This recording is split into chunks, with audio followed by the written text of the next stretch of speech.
Olá! Você já ouviu falar de alguma história na sua família em que um parente distante, um bisavô, foi para a guerra ou um bisavô foi assassinado, a bisavó perdeu todos os seus bens depois que ficou viúva porque a família tomou dela? Alguma história assim impactante que ficou sendo contada para você e você sabe que é alguém de outra geração? E que muitas vezes essa história que é contada, ela é contada assim com muito sentimento, dizendo assim, aí, depois que aconteceu isso, vieram vários advogados na família e hoje a nossa família é de advogados. Se você está associando isso com alguma história da sua família, a gente está falando sobre transgeracionalidade. A gente está falando sobre padrões de comportamento que são passados de geração em geração, porque é importante para o sistema. Eu sou Carla Nascimento, psicóloga, mestre em psicologia do desenvolvimento humano, e eu sou especializada em transtorno narcisista e transtorno borderline e seus relacionamentos. Hoje eu quero conversar com vocês sobre essa transgeracionalidade na prática da terapia sistêmica, que é a que eu utilizo no meu consultório. Bom, mas antes, se você não se inscreveu ainda no canal, vai se inscrevendo, porque sempre tem vídeo novo, tem muito conteúdo aí que você pode achar interessante sobre narcisismo e borderline e sobre terapia sistêmica. Então não deixa de se inscrever para você ir recebendo aí os avisos. Vamos lá. Vamos entender, é importante quando a gente fala de transgeracionalidade, a gente entender que o desenvolvimento humano, ele acontece em paralelo com o desenvolvimento da família. Tanto a família quanto o indivíduo passam por ciclos de desenvolvimento. Então, por exemplo, quando um casal vai morar junto, vai morar junto, é um momento do desenvolvimento da família, é o início. Quando esse casal tem o primeiro filho, começa um outro ciclo. Eles deixam de ser somente casal para passar a ser um casal com filhos. Quando esse casal, alguém morre naquela família, né? É um outro ciclo que começa. O pai morreu, um sogro morreu, e é um outro ciclo que começa naquela família ali. Quando o filho cresce, fica adulto e se casa, é um outro ciclo. Aqueles pais agora têm filhos adultos e daqui a pouco vão ter netos. Então a família, ela vai mudando da mesma forma que o indivíduo vai também mudando. Mas o que acontece quando a gente fala de transgeracionalidade? A gente entende que essa mudança, esses ciclos, eles causam um impacto, às vezes, em gerações, em várias gerações, que foi o exemplo que eu dei da pessoa que a avó recebeu uma herança, foi roubada essa herança, né? E ela ficou sem nada. E depois outras, né, dentro da família vieram pessoas para fazer justiça para aquele integrante da família que já não estava mais ali. Isso é a transgeracionalidade. É quando algo acontece, algo impactante acontece no sistema e aquelas pessoas, elas mudam, e a mudança é tão intensa que é difícil sair daquilo ali e acaba sendo passado para netos e bisnetos. Como é que a gente identifica essa transgeracionalidade?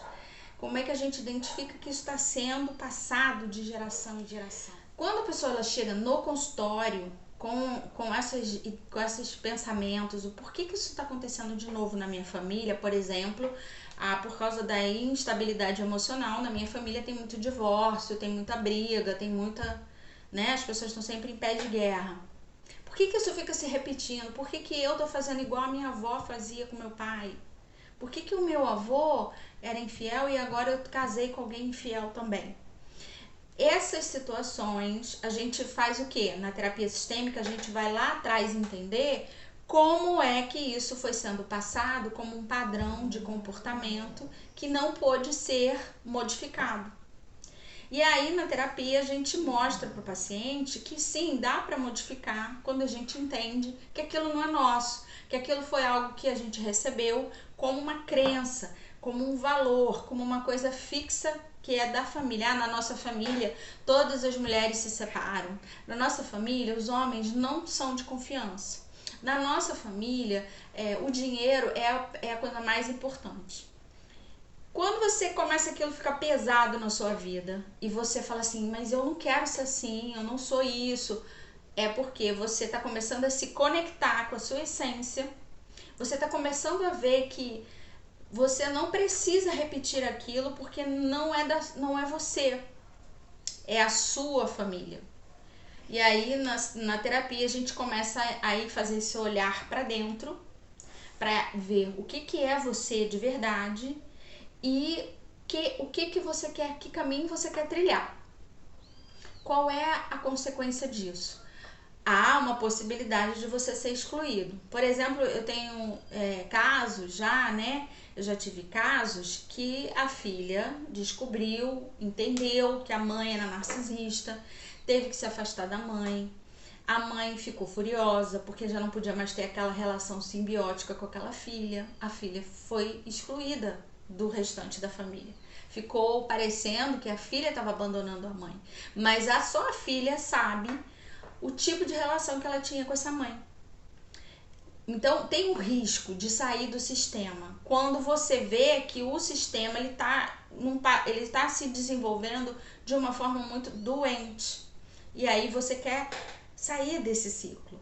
Aí você corre o risco de se excluir. Você deixa de pertencer quando isso acontece, quando você se afasta? Não. Tudo que o sistema te deu faz parte de você. Só que você escolhe não perpetuar aquilo. Você escolhe não carregar aquilo para a geração seguinte, quando você tiver um filho, por exemplo. E a terapia ajuda muito a ter esse olhar.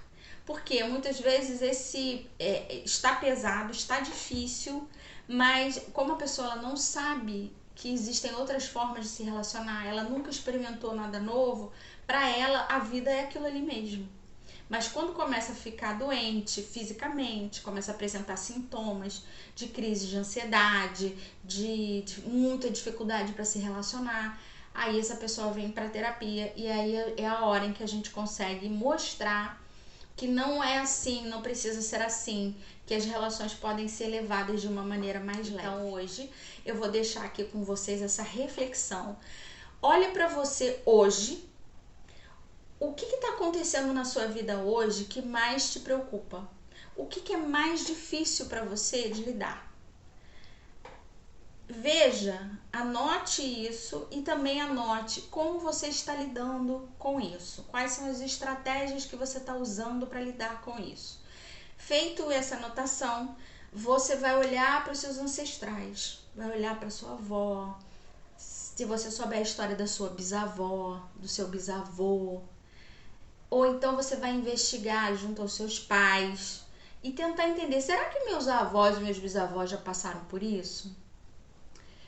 Como que eles reagiram? Como que eles fizeram para sair dessa situação? E aí é possível que você descubra que você está repetindo um padrão de comportamento. Esse já vai ser o primeiro passo para você ver o que é a transgeracionalidade e que você pode ser diferente, que você pode se conectar com a sua alma, com a sua essência e fazer um caminho diferente, dar um destino diferente para essa situação. É isso. Obrigada por ter ficado até aqui comigo. Curte o vídeo, compartilha se você gostou, deixa seu comentário que eu sempre respondo e até o próximo vídeo.